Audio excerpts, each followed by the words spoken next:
오늘 우리가 함께 살펴보는 본문은 나는 참 포도나무다 라는 표현으로 오늘 말씀이 시작됩니다. 이 요한복음에는 나는 뭐뭇이다 라는 이 표현이 7번 등장합니다. 오늘은 그의 마지막인 7번째 표현입니다.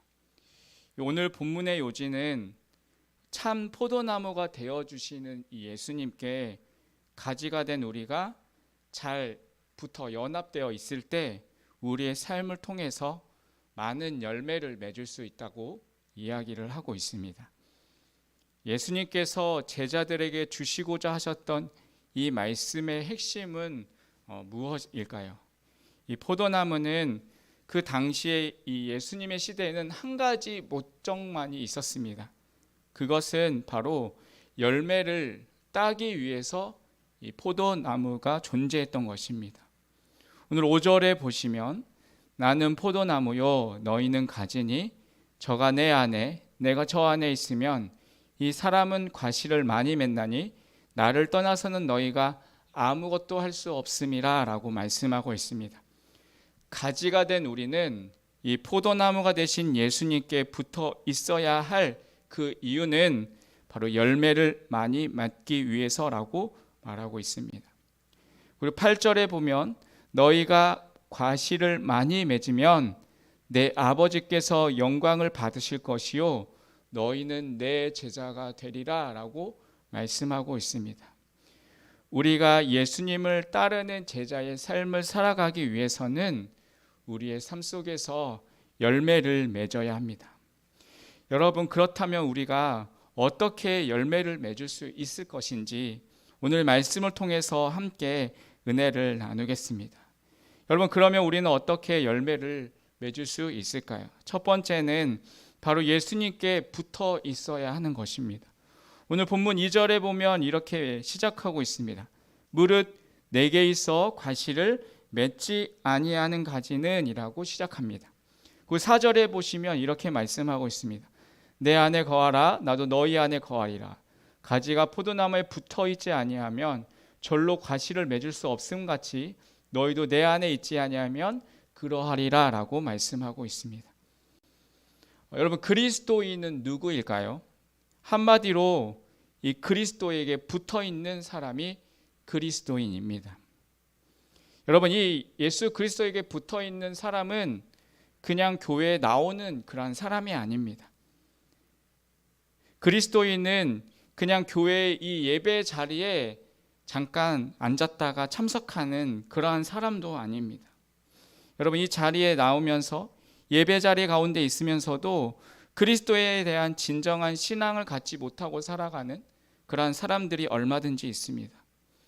여러분, 진정한 그리스도인은 예수 그리스도에게 붙어 있는 사람입니다. 예수 그리스도에게 붙어 있는 그 삶은 어떠한 사람입니까? 그 삶은 내 인생을 내 것으로 생각하지 않습니다. 그리스도에게 붙어 있기 때문에 철저하게 그리스도의 뜻을 따라서 그리스도 중심의 삶을 살아가는 것입니다. 여러분, 이 포도나무 가지에 이 가지가 이 나무에 붙어 있지 않으면 그 가지는 아무것도 아닙니다. 여러분, 우리의 모습도 마찬가지입니다. 나라는 이 가지가 예수님이라는 이 포도나무에 잘 붙어 있어야 하는 것입니다. 그런데 이 나무가 잘 자라고 또한 열매를 맺기 위해서는 뿌리로부터 영양분을 잘 공급받아야 합니다. 뿌리로부터 빨아올리는 것을 통하여서 거기서 생명을 얻고 그곳에서 희망을 얻고 삶의 가치를 얻는 그러한 삶의 모습이 될 수 있는 것입니다. 여러분, 우리에게 중요한 것은 가지가 아닙니다. 바로 뿌리입니다. 뿌리의 도움으로 가지는 열매를 맺기 때문에 가지가 자신의 많은 열매를 맺었다고 해서 자랑할 것이 아무것도 없는 것입니다. 여러분, 우리의 뿌리가 무엇입니까? 바로 그리스도입니다. 여러분, 우리는 그리스도로부터 능력을 공급받아서 살아가는 존재입니다. 그것이 그리스도에게 붙어있는 자의 모습인 것입니다. 사랑하는 성도 여러분, 여러분은 정말 그 그리스도에게 잘 붙어있는 모습이십니까? 여러분, 우리가 정말 예수 그리스도에게 잘 붙어 있는 그러한 삶의 모습이 되시기를 주님의 이름으로 축원드리겠습니다. 두 번째로 우리가 어떻게 해서 열매를 맺을 수 있을까요? 두 번째는 가지치기를 잘 해야 하는 것입니다. 오늘 본문에는 가지를 세 종류로 나누고 있습니다. 첫 번째는 전혀 열매를 맺지 못하는 가지입니다. 왜 그렇습니까? 나무에게 제대로 붙어 있지 않으니까 열매를 맺을 수가 없는 것입니다. 두 번째는 열매를 맺는데 조금만 맺는 가지입니다. 세 번째는 열매를 풍성히 맺는 가지입니다. 여러분은 어디에 속해 있으십니까? 오늘 본문 2절에 보시면 우리가 열매를 맺는 가지가 되기 위해서 하나님 아버지가 하시는 작업이 있습니다.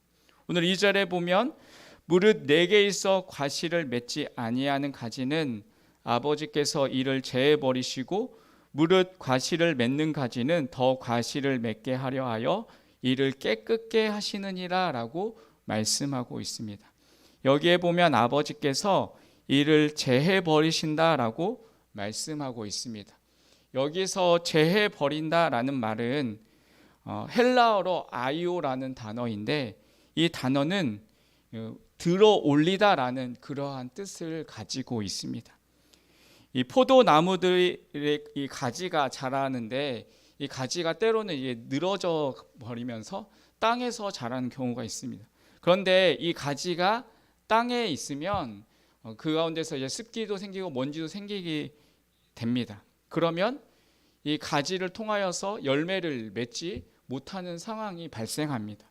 그래서 농부는 이 가지를 땅에 있는 가지를 들어 올려서 땅에 처지지 않도록 그렇게 만듭니다. 그러면 이 가지는 열매를 다시 맺게 되는 가지가 되는 것입니다.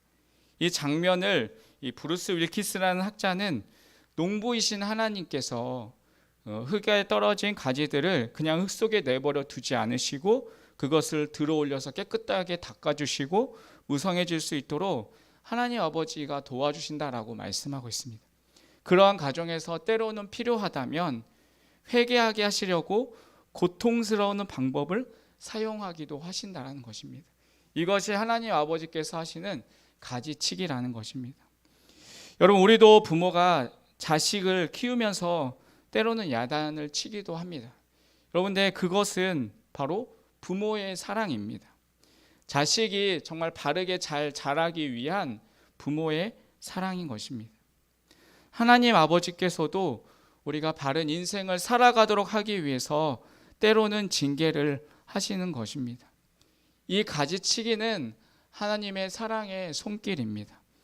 우리가 하나님 앞에 순종하도록, 우리가 하나님 앞에 헌신하며 하나님의 나라를 가장 우선순위로 살아가도록 하기 위해서 때로는 하나님께서 이러한 가지치기를 해주신다는 것입니다. 그런데 이 가지치기는 너무나도 고통스럽습니다. 하지만 이 가지치기는 우리가 열매를 많이 맺기 위한 것입니다. 이 가지치기를 제대로 해주지 않으면 포도나무는 무성하지만 많은 열매를 맺지 못하는 것입니다. 그래서 성도들이 삶 속에서 겪게 되는 이러한 시련은 하나님의 가지치기인 것입니다. 여러분, 우리의 인생에 가지치기를 하실 때 여러분 너무 원망하지 마시기 바랍니다. 하나님이 우리를 더욱 풍성한 열매를 맺도록 하시는 가지치기입니다. 여러분, 우리는 원망할 수 있습니다. 왜 나에게 이런 것들을 허락하셔서 왜 나를 이렇게 힘들게 만드시냐고. 하지만 여러분, 우리가 한번 잘 생각해 보십시오. 여러분, 이러한 시련의 과정 등을 통해서 우리는 하나님께 더 가까이 나아갈 수가 있습니다. 이 시련과 어려움들을 통해서 우리는 하나님을 더욱 찾고 하나님을 부르짖을 수 있습니다. 여러분, 나의 삶 속에서 이러한 고통이 만약에 없다면 여러분, 내가 하나님을 찾을 수 있겠습니까? 여러분, 이 과정은 하나님과 더 가까워지는 과정입니다. 사랑하는 성도 여러분, 이 가지치기의 과정을 잘 하심을 통하여서 풍성한 열매를 맺을 수 있는 삶이 되시기를 바라겠습니다. 여러분, 두 번째로 우리가 어떻게 열매를 맺을 수 있을까요? 그것은 바로 주 안에 잘 거해야 합니다. 오늘 본문에 보면 열매를 맺는 삶을 살기 위해서 주 안에 거해야 한다라고 반복적으로 말씀하고 있습니다. 4절에 보면 내 안에 거하라. 그리고 5절에 보면 그가 내 안에 내가 그 안에 거하며, 그리고 6절에는 사람이 내 안에 거하지 아니하면, 그리고 7절에 너희가 내 안에 거하고 내 말이 너희 안에 거하면이라고 말씀하고 있습니다. 여러분, 여기서 거하라라는 단어를 사용하고 있는데 이것은 제한적인 것이 아니고 요청도 아닙니다. 이것은 명령입니다. 그리스도를 따라 살아가는 사람에게 주 안에 거해야 한다는 것은 삶의 가장 우선순위가 되어야 하는 것입니다. 여러분, 그럼 어떻게 하는 것이 주 안에 거하는 것일까요? 7절에 보면 그것을 대답해 주고 있습니다. 7절에 보면 너희가 내 안에 거하고 내 말이 너희 안에 거하면 무엇이든지 원하는 대로 구하라. 그리하면 이루리라 라고 말씀하고 있습니다. 여기서 너희가 내 안에 거하고, 그 다음에 말씀이 내 말이 너희 안에 거해야 한다라고 말씀하고 있습니다. 그러면서 너희가 구하면 무엇이든지 이루리라 라고 말씀하고 있습니다. 그러니까 먼저는 내가 무엇을 구하려 하기 전에 먼저 하나님의 말씀 안에 거해야 한다라고 말씀하고 있습니다. 주님의 말씀이 먼저 우리 가운데 거하고 있고, 그 말씀을 붙들고 무엇이든지 하나님 앞에 원하고 구하면 그대로 되리라라고 말씀을 하고 있습니다. 말씀을 붙들고 그 말씀에 따라서 기도할 때 우리에게 놀라운 열매, 풍성한 열매를 맺을 수 있다는 것입니다.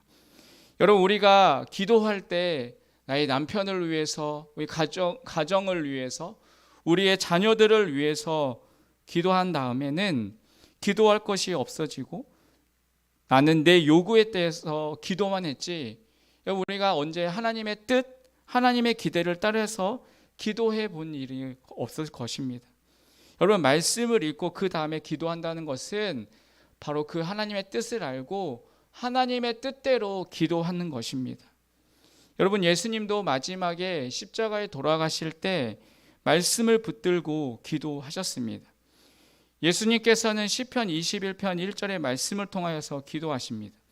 여러분, 시편 21편 1절의 말씀은 이 말씀입니다.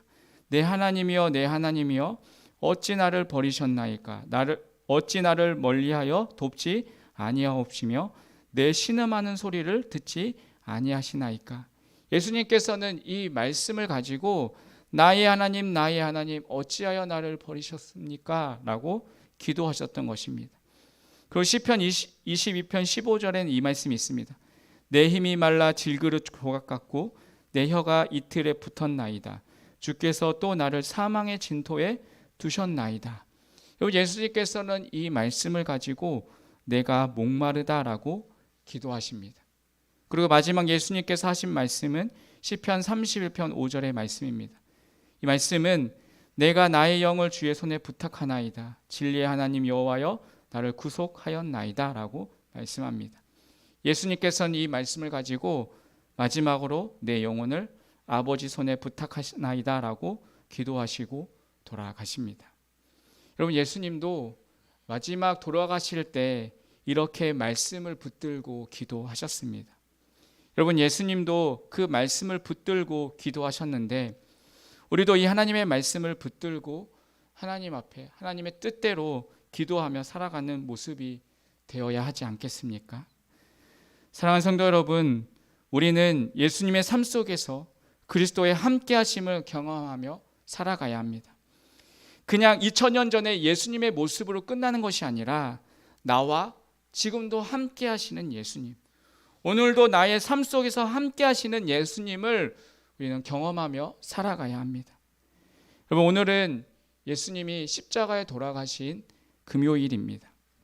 나를 위해서 죽으신 그 주님의 사랑을 우리가 더 깊이 묵상하면서 나를 사랑하셔서 십자가에 돌아가신 그 주님이 실제로 나의 삶 속에서 지금도 함께 하시는 그 놀라운 축복을 경험하며 살아갈 수 있는 우리 모두의 삶이 되시기를 주님의 이름으로 간절히 축원드리겠습니다. 우리 시간 함께 기도하겠습니다.